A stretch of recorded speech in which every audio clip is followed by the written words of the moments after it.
There's a few things in the threes that I need to adjust. So this guy is going to get adjusted to 3.5.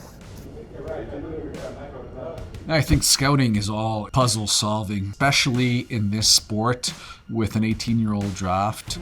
We're projecting into the future, right? So that chase, that constantly reevaluating yourself, talking as a group, learning from each other and our experiences is what makes it both super exciting and challenging. Let's start at the top. It's an easy one. Macklin Celebrini is consensus number 1. He has been for 2 years, and he had a great season. Jim, go ahead and describe Beckett. Right-handed shot winger, has very high quality skills, very good hockey sense, very creative. We want an impact player, right? We don't want to be conservative here. Talk about late riser, Stian Solberg. Was a big part of the Norwegian team there. He was even named one of the top 3 players on the team. A good two-way defenseman. As we've been discussing, a bit of a dying breed in the Gudis mold. Like, he's naturally aggressive. When you think about how much time and effort has gone into putting that list together, it's pretty amazing. I mean, you just look at each scout and the time they spend on the road, driving, traveling, winter conditions, small arenas all over the world, and then you think it comes down to putting that list together and then making those picks on draft day. It is a very impressive feat. You lay the groundwork, you lay a little bit of the picture of what we're thinking we're going to do, what are the options that we might have in the first round, early second, and open about how we see things. All right, good. Thank you. You're welcome.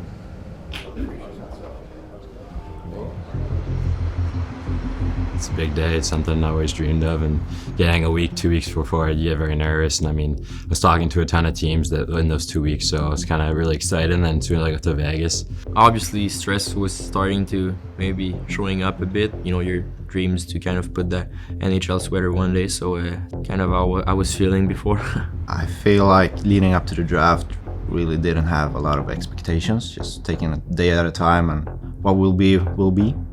You know, it's something that you kind of look forward to your whole life and kind of something that you're almost building towards. So that excitement definitely kicks in as you're starting to get closer to the draft. So, welcome to an NHL draft like no other. We are live at Sphere, Las Vegas, a technological marvel in the middle of the desert. There is so much buzz down here as the 32 NHL teams have gathered. Round 1 of this draft, a lot of anticipation around it. The Anaheim Ducks having 2 picks.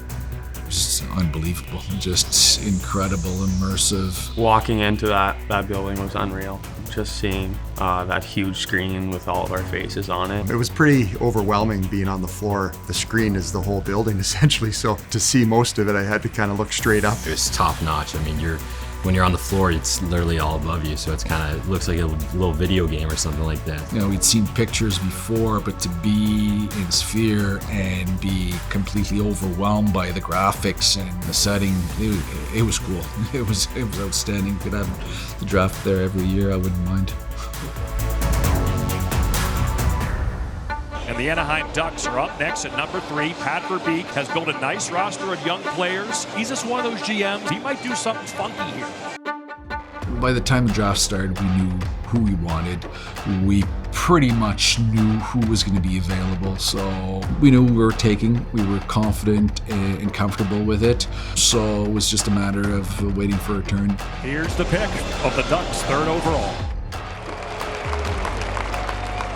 The Anaheim Ducks are proud to select from the Oshawa Generals, Beckett Seneca. Man, this was not expected. Certainly when the season began. Look at his reaction. Oh my God. I mean, this is a shocker. Oh, what a reaction that is. Similar to mine. That's one of the best reactions we've ever seen in a draft. Drafted. Absolute shock and awe, and the tears are about to start flowing. I think the first kind of 3-4 seconds I was really just shocked and kind of froze up, and then really kind of realized that my name was called. Shock to excitement for sure. It was really funny to see how surprised he was, and I think that has to do with, it's not that he thought he was going 15 or 16, it's that we decided to lay low after we met him at the combine. To to see a reaction like that of a young guy just being that excited and surprised, is awesome. Congratulations. You're going to love Anaheim. I can't even remember, to be honest, what kind of happened. It's kind of blank until I walked off stage. So I don't really remember much going on stage there, but yeah, I mean, that's pretty special for sure.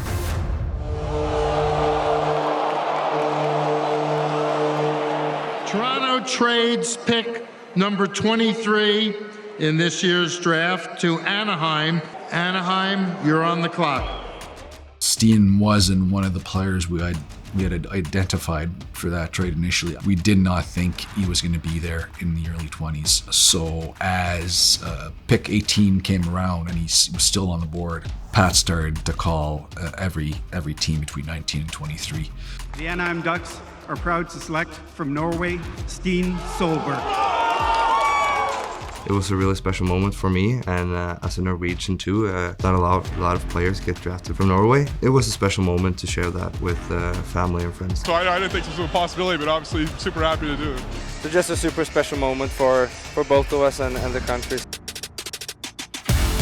Up to this moment, it's been the best day of my life. It's something I'll never forget, and I just hope to remember it for a time that was sort of one of the proudest with my family. So.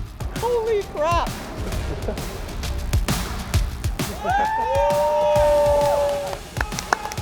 Thank you. Just a really special day, a special moment for me. I'm gonna remember the feeling I had when I walked up on the stage there and hugged my dad and my family, and I'm gonna remember it forever.